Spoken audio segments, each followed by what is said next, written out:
Hey runners, welcome back. This is my ABCs to running PBs framework. This is something I developed theoretically as a PhD sports scientist and then practically looking at myself and the hundreds of runners that I work with to try and draw out what are the core components of a training plan or a training system that allow for consistent progress all the way up until the race and beyond in subsequent race build-ups. And I got these three components which when put together correctly allow for you to develop a training sweet spot. There's that sweet spot within your training where you can get consistency week on week and you're able to progress without any major setbacks. So the first of these components is going to be your aerobic base. That is the AB of my ABCs system. When we're talking about aerobic base, we're talking about our ability to use oxygen and fat predominantly, but sometimes carbs as well, so that we can generate ATP, which is the energy currency of the cell. We spend ATP to generate muscular contractions so that we can run. The more oxygen we can use and the more fat we can use, sparing carbohydrate, the more ATP we can use, and so the faster we can run. And that is ultimately what we want to do. So graphically, I'll show you what that means using a power or pace duration curve. So this line here is going to be traditionally what we'll just call your lactate threshold. And it's about that 1 hour best effort mark. I mean, there's a lot of individual variability. So there's the difference between me and you your mate, and also the scientific interpretation. But for now, let's just call it 1 hour. And we've got time along the x-axis, and then we've got, say, effort for now on the y-axis. So that could be effort in terms of pace or power, just like your output. And along here, so if we had our 1 minute and then like our 10 minutes and then obviously like 1 hour, so we can put out a lot more pace or power over shorter durations than we can over longer durations. As soon as we go above our lactate threshold, we're tapping into what is called our anaerobic work capacity. So it's like the area under the curve. If we go 1 minute all out, we're generating like a lot of anaerobic ATP, so that's without oxygen. Then the longer we go, the less of this anaerobic work capacity we use. And then at a point just below that, if we draw a line here, and we could call this our aerobic capacity or our aerobic base. And so that's everything under here is going to be generated, or at least 99.9% of it, through the use of oxygen. So if we can improve our aerobic base, say lift this up here so that we are getting, say, another 5 seconds per kilometer out of our standard middle of zone 2 aerobic run, we theoretically, and we're just going to do a direct correlation, get another 5 seconds per kilometer out of every point along here. Obviously that's not exactly how it works, but the premise is if we're able to lift our aerobic base, we're able to lift our threshold, and we're able to lift every point along our power pace duration curve so that we just become a better athlete, a better runner overall. Obviously we need some specifics here if we're actually going to improve our 1 minute power or our 1 mile time. We can't just rely on aerobic base, but our aerobic base for a lot of the sports that we're looking at is going to blanketly improve our overall running speed,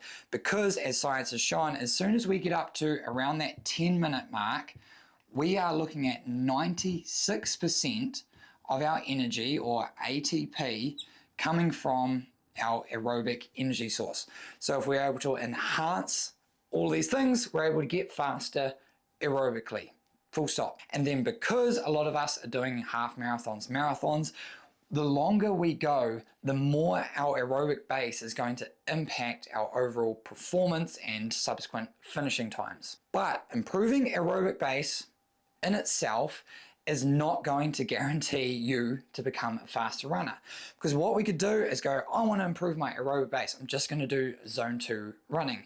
At some point, that's not going to work. Because one, we could just train once a week, or we could train 7 times a week and then have 3 weeks off. What we need is the second component of my ABC system, the C, consistency. When I looked at runners' consistency and what stopped it, there was, ironically, a consistent theme, and that was runners thinking they needed to do more than they needed to, and thinking they could handle more than what they could on a week-on-week basis. And that led me to developing the concept that I call the baseline training load. So that is your load of training that you could do week in, week out, more or less plus or minus like 5% or so. So a baseline training load, when we look at it across a week, we've got our Monday, Tuesday, Wednesday, Thursday, Friday, Saturday. Probably don't need to list the days of the week for you. But a big mistake that I see is people thinking that Monday is a completely new day. The week starts fresh Monday and your body has completely forgotten what you did on Sunday. Unfortunately, your body has no idea what day it is. It's only your brain that is able to interpret day and time. So what I want you to do when you're trying to establish your baseline training load is look back over the last 6 months to see what is it that you've done consistently week on week, on average, because that is going to give you the best place to start to determine your baseline training load. It's like finish times. You can't just pick an arbitrary number out of the air and say, well, if I can do 80 kilometers a week, if I can do 50 miles or 7 hours, then that's going to equate to this much fitness and this finishing time. The biological system, unfortunately, is not that simplistic. So what I want is for you to establish across the week, because that's just how we're going to think Monday through Sunday. What is it that you can do for an entire month? So we're thinking 4 weeks, not just one singular week. And I don't want you to apply any progression to this. So to give you an example of what this looks like for myself, Monday I can have off typically, and that will be Monday or Friday. Tuesday is where I'm focusing on component 1, aerobic base. Thursday would typically be aerobic base as well. Sunday is aerobic base, but long, standard Sunday long run, right? Wednesday and Saturday is where I'll be doing something harder. And that I'll touch on in component 3 of the ABC system. And then Friday is kind of like that floating day. So put that in green because that's going to be easy or a rest day. Whatever I need based off of what else has been going on in my life so that I can complete just the core of my training. And for me, this is my baseline training load. And that looks something like 7 to 8 hours of running or around 100 to 120 kilometers.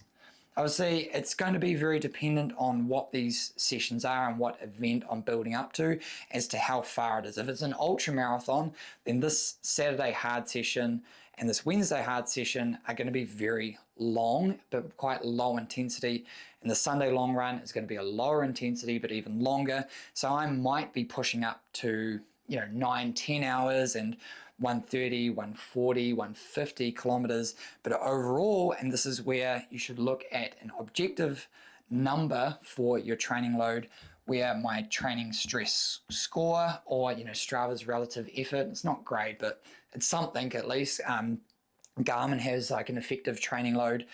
That's where you can have a look at this, and for the most part, that training stress score, that objective number, is going to give me an indication of like what am I doing week on week that is giving me consistent improvement, but is not having me have to take a massive step back. Now, obviously, at some point, you're going to get too tired. You're going to have some little injury concerns. But if you've got this training load correct, then those setbacks should just be minor. Like I know at the 4th week, I'm absolutely pushing the boundaries of my chronic training load. And if I try to go into 5, 6 weeks, then that's where I'm starting to get negative returns. And recovery, remember, is where we're able to adapt to our training. So that in the next cycle of training, you might be able to apply a small amount of progression, not a huge amount, but you can at least set that scene of what is that baseline training load that you can implement for yourself to be able to train consistently all the way up into your race. But if you're only focusing on your aerobic base and getting consistent training, you're going to miss the third component which ties all of this together, specificity within your training. So that is the S on my ABCs system. When I'm talking about specificity, I want your training to be specific to you and the event you're building up for, as well as the phase that you're in as that fits together to the build up to your event. As an example, I'll show you with my 4-phase approach to building up for any event. So with phase 1, we've got the base phase. Now, if you've seen my marathon program, I split this base phase into a separate 3 phases depending on where you are in your build up and how far away you are from your race. So I have base phase 1, 2, and 3. And so the base phase 1 is very much just establishing that baseline training load. Typically, it's when you've just finished a big race, like a marathon, ultra marathon, half, whatever kind of build up, and you've finished, you've had a bit of a break, you need to rebuild. You can't jump straight back into your baseline training load. You need, a month or a few weeks at least to build up and establish your new baseline training load. So that's what base phase 1 is. Base phase 2 and 3 is where we start to establish our specificity as it relates to our race. So if we're looking at a marathon, half marathon, let's just go for a marathon at the moment. I know that's what a lot of you are here for. You have your race within base phase 2 and 3. I want to start to integrate the specificity of what is required to run a really good marathon. And that is tempo zone 3 running. There are other components obviously, but this one is a massive one because by the time we get into the race phase, we need to run 42.2 or 26.2 miles at marathon intensity. We got to do that whole entire thing. For a lot of people, that's 3 hours plus or minus. That could be even 4 hours. So we need to start at this base phase 2 and 3 to begin the process of adapting to that marathon intensity, because when we get into our build and prep phases, we need to be able to handle large volumes of marathon intensity. If you're going to take 4 hours, you need to be able to run 2.5 hours at marathon intensity in training. Otherwise, you're going to find that you're falling apart over the latter stages of your marathon.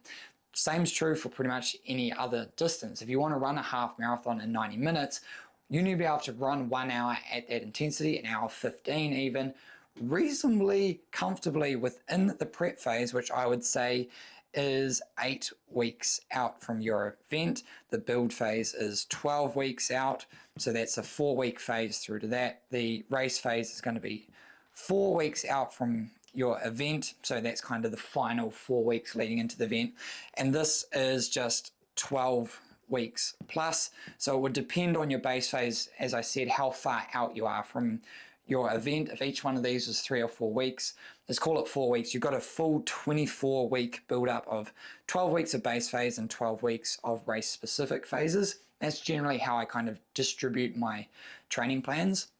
But within this base phase, we need to look at specificity, 1, in terms of the race, and 2, in terms of what we are trying to achieve within this phase by itself. And that is building our aerobic base so that we can just hands down become a better runner.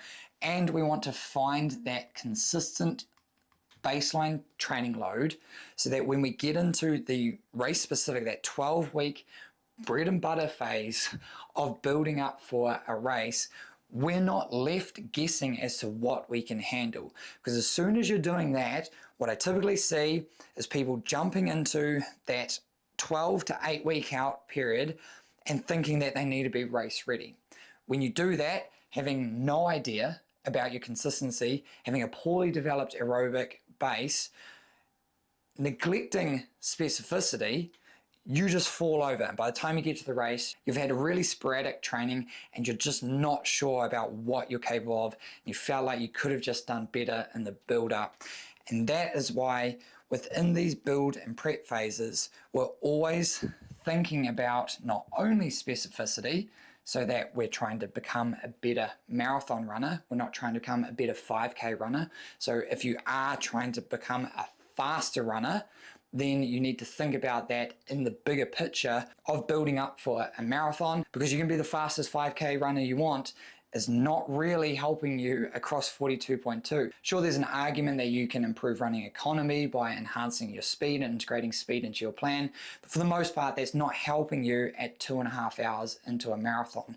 What you need is consistent volume specific to the marathon with a very large developed aerobic base. So then when we're thinking about specificity, we also need to think specifically about the race. Are we in hot, humid conditions? Is it a hilly race? Is some of it off-road? These are things that we need to keep linking back into each of our core workouts. So the way I would look at this, especially when we're looking at, say, consistency and aerobic base building, I would start you off in the base phase doing just like, say, 90 minutes of zone 2 running. So that's just our standard aerobic base building running. But then we're finishing with 30 minutes of a zone 3 marathon pace. That's not necessarily specific bang on marathon, goal marathon pace. It's just we're pushing up into that zone 3. Zones are a range. They're not fixed numbers. So we can be at the bottom or the top and we can check our heart rate. But at least knowing that we've been able to do a 2-hour long run, we know that, yep, this is in the realm that's going to allow for consistency. So then as we get into the build phase, and I'm giving you something like 4 times 5K, then in the prep phase, we're moving on to, say, more prolonged 2 by 10K.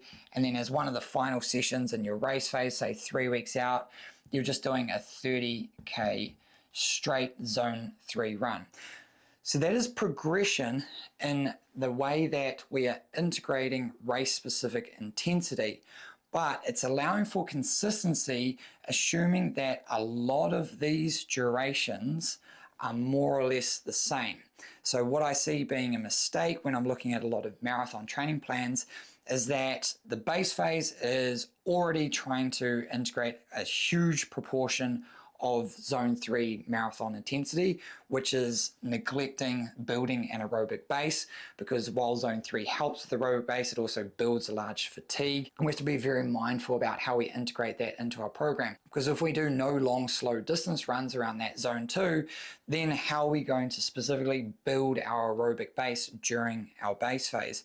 So what I see is, one, that there's too much zone 3 or gray zone training within the base phase.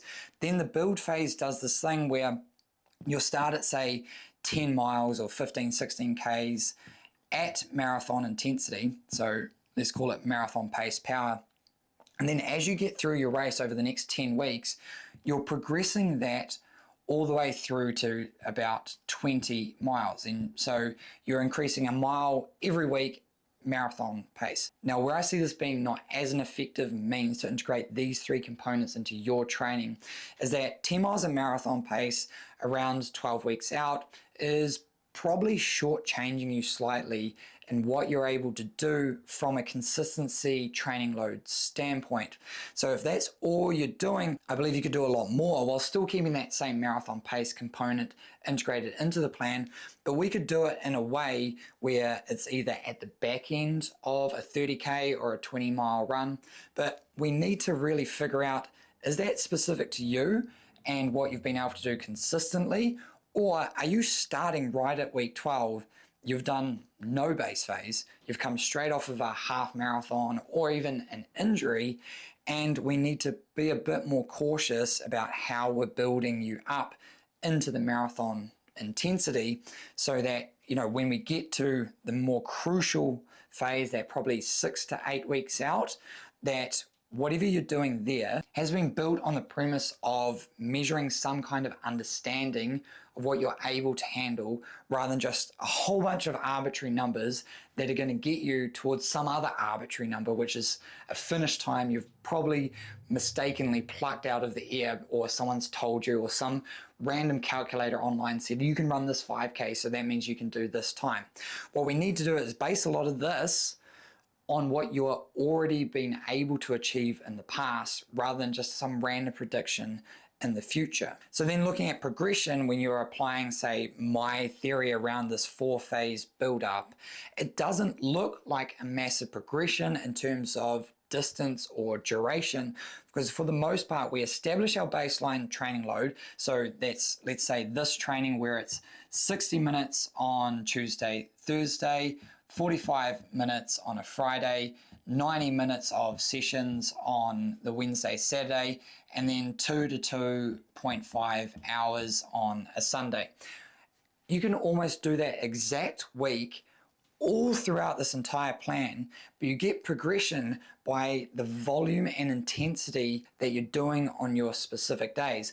Also, these aerobic base focused long runs then can become your marathon specific runs, and then the Saturday harder session would be more aerobic base, so you're just kind of swapping those over. But for the most part, your training looks very similar across a 16-week, and I often get this question, hey, my training looks exactly the same across the next 4 weeks.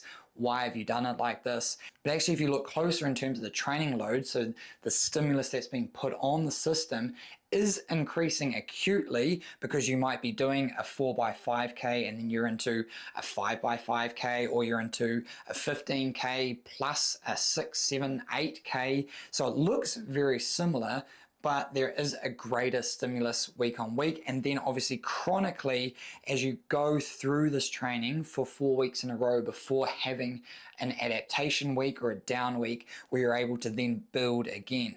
But overall, you establish that baseline training system and load. You apply small parts of progression for it, which I've talked about it in my theory around cumulative load and how that helps add progression to your plan without needing to add progression to your plan.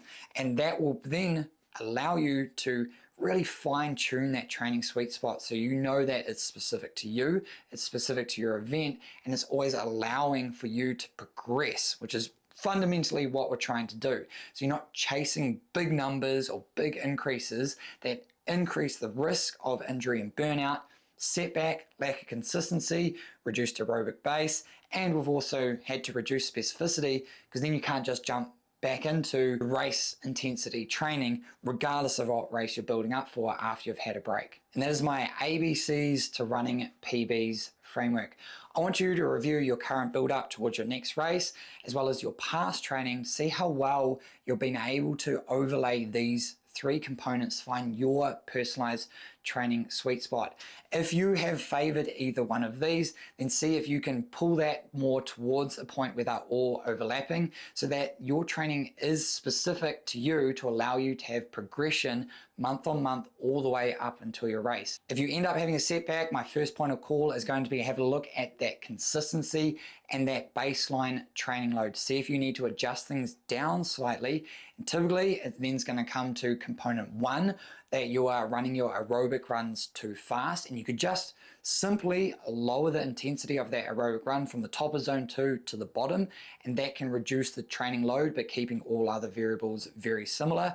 Or it is that in the specificity you're pushing too high, and that your zone 3 marathon intensity is end up being a zone 4 half marathon intensity. So have a look at those, review your training, have a look at some of my other videos, especially the one around top or bottom of zone 2, which I'll put somewhere around here. That 4-phase marathon build up that I talked about earlier, I'll link to that video as well. Check those out. I hope it helps. I'll see you on the next one.